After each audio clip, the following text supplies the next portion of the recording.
Hey guys, Kyle the Death Knight of Anime here, bringing my review for Dragon Ball Super Episode 99. And honestly, to just put it simply right at the bat, this episode this episode made, I guess you could say, it made me remember why I still in a way love Krillin. Like it made me remember what exactly it was about Krillin that in fact that made him such a good character to begin with for me. Like this, yeah, it was just this episode was so centrally focused on Krillin that I couldn't help but love it. To be honest with you, to start off with, like, I want to talk, like, just the way Krillin was, everything from Krillin's interactions with 18 to the way he was fighting in this episode, like with all his sneaky little maneuvers of throwing the shoe, at the blind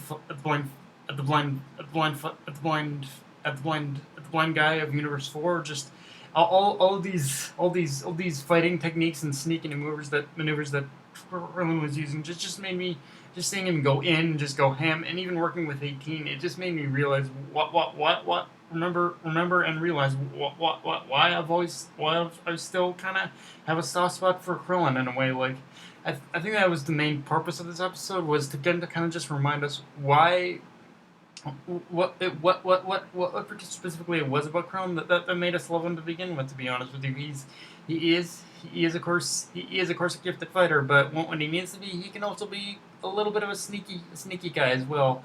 And like, I know Krillin was of course, and Krillin, and the whole thing of Krillin being eliminated by Frost in this episode. I know there are people who are going to get pissed at it, but to me, I just can't really, I can't get too 100% mad at it, because, to be honest with you, he just went all in ham throughout the majority of this episode, to the point where I can't get mad at it, because even if I wanted to get mad at it, I still couldn't, because of the fact that it was the reason why he got eliminated was just because of a cheap shot by Frost. Also, Frost, fuck you. But yeah, like, I can't get mad. Like, I can't. Like I said, there's just too much good stuff with Krillin in this episode that I can't get mad at the fact that Frost eliminated him, because it was just a cheap shot by him. That was just a cheap shot that caused him to get eliminated. So yeah, it's honestly.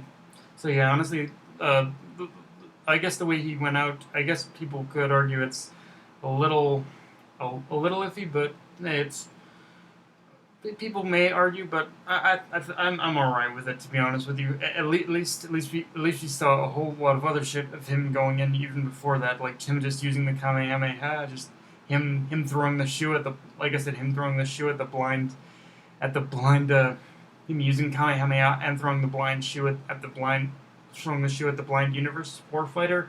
And just, yeah, him and 18 going in against Universe 4 in general, it was just amazing to see in this episode. And yeah, and even just the smaller bits, like with just Krillin and 18, with them fighting together, and Krillin who was saving 18 from pretty much, and when Krillin was saving 18 from getting eliminated, just all that good shit was just on the ball. And the one thing I really liked it with Krillin and 18 teaming up in this episode is when they were doing that whole, I guess it was when they were throwing that energy ball back and forth, that like they were playing volleyball with each other or something, and then firing it at the Universe 4 guy. That was just awesome to see. It was just like a lot of great Krillin and 18 moments in this episode, to be honest with you. And that's, I think, the one key, is that even though Krillin was knocked out by the end of this episode, I can't get mad, because he was just too damn likable in this episode. But okay, I've stopped. I need to stop talking about the good stuff. Let's kind of move on to some iffy stuff, I guess. In the beginning of this episode, there was actually a whole lot of, I think there are jump cuts in this episode of just cutting back and forth between scenes, and I can understand the use of those, because it did help of trying to create a dramatic effect. But in this case, it was just kind of weird, and it did kind of get a little annoying like it was only for a couple seconds, but in those couple seconds, it lasted long enough in order to get annoying. And this isn't just me talking. Like I have a background in in video production and editing, so like just seeing something like that, it's just really sloppy editing for me. It's an artistic editing note for me. Um, Also, the way Frieza, what Frieza said in this episode about how what one about how he's talking about how cruel both how cruel they basically both of the two Zenos were being, and how one day he'll rule over both of them. That really makes me wonder as to what Frieza's future is in the what Frieza's future in Dragon Ball Super is precisely if because if like I said, I think Frieza can only Frieza's only going to be here for one day. So, and I really doubt that. I want to I still want to believe that Goku isn't going to keep his promise, but of reviving him. But it they seem right now the people it seems that the both the guys at both the guys at to and well, that's that like the guys at Toei. They seem to be building up Frieza a lot, and it makes me wonder as to what his future is going to play. Because right now he seems to be building up to the fact that he really wants to rule over both the gods of destruction and the two Zenos. And I think whatever his plans are, I think Frieza realizes that the Zenos are the figureheads of this whole thing. Like if he manages to take up the Zenos, I think it should be easy pickings and taking out the rest of them. Like just. I think just the whole power of Zeno, the Omni King, is just an incredible feat. Like just the fact that they were able to eliminate Universe 9 in itself is just amazing. Is just an amazing feat, and I think Frieza realized this, and he realized if he wants to rule over everyone, he needs to take those he needs to take the Zenos first. And again, this I won't drag on this too long, but the Zenos. They just kind of completely scare me at this point. Like, I still don't know as to what's gonna happen to what Goku's gonna wish for, or if it's possible for all the universes after they're eliminated through back. But I don't. These Zenos, it just really creep me out, and I hope that a part of me almost wants this to end soon because these little bastards are psychotic. Belief.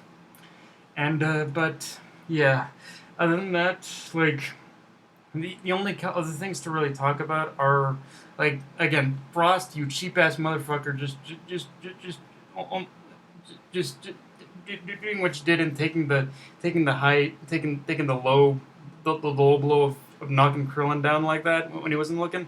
That is cheap, you little slimy little bastard. But hey, I guess he's the alternate version of Frieza or something. So I guess I shouldn't be too surprised by that. And Vados, you savage trolling bitch! Like when Vados was like, oh ho ho ho, it looks like you're fight.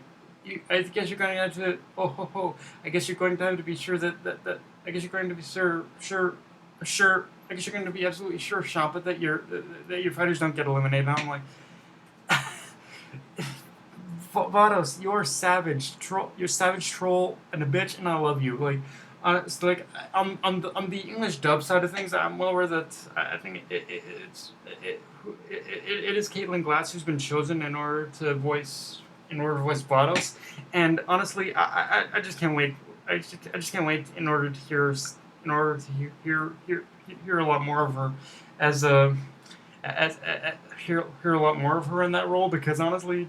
I can just see Caitlyn having a shit ton of fun as Vados. Like, yeah, I can just see her completely just loving every minute of playing Vados. Like, I think it's gonna be something. I think her level of enjoyment like happiness of playing this purpose, the evergreen from Fairy Tail. Of like, I know a lot of people don't like Fairy Tail, but Evergreen was definitely one of the more enjoyable bits of the series. But yeah, also, while we're on the topic of Universe 6, I guess it's time we address the whole combo thing of of Bo Bo Bo Tomo and Magetta. And honestly, that whole combined thing of those two, that whole combined attack of those two, it was fucking ridiculous, but. And I can't believe I'm saying this.